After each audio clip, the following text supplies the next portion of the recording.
Well, Laura, just very simply to you, we think, as I say, that we've made some very helpful suggestions to get the great ship moving down the slipway and onto the open seas. That's what we all want to see. We see no reason why that should not take place, and we're looking for some urgency from our friends and partners, and a time, I think, to put a bit of a tiger in the tank and get this thing done. I just really want to repeat the assurances that I gave just now, in which the Prime Minister has given. I think that the offer that we have made is one that we think has given some momentum to the talks going on in Brussels.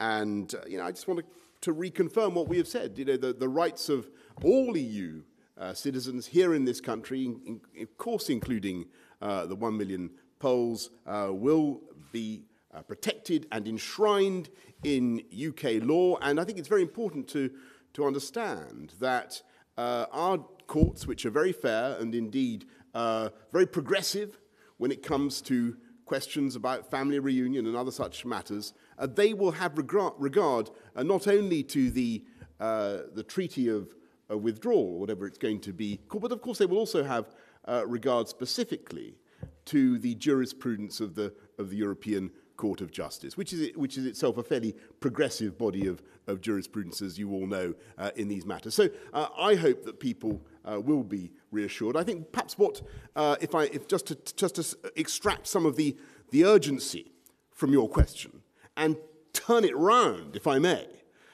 to our friends and partners on the other side of the channel, and say, well, we've made an offer. We've set out what we think are some pretty convincing ideas on citizenship, on money. We've made clear our unconditional commitment to the defence and security of our friends and partners in the EU.